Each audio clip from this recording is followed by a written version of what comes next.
Welcome, here I've got Xiaomi Redmi K30S and I'm gonna show you how to change volume button function in the camera app at this device. So let's start by tapping on the camera button to open it, and for now we are in the standard photo mode.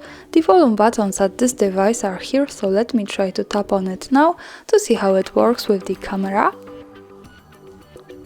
And as you can see now, by using them I can easily take a picture. To change its function, let's go to the right corner to this button. When we tap on it, we get access to more options about the camera we can manage.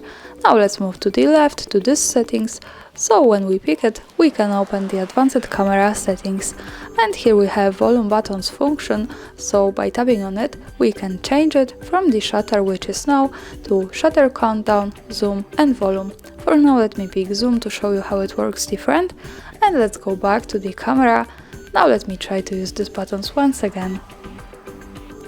And as you can see, I can easily get closer to my subject and also go back, so I can use zoom now. And that's all. Thanks for watching, subscribe our channel and leave the thumbs up.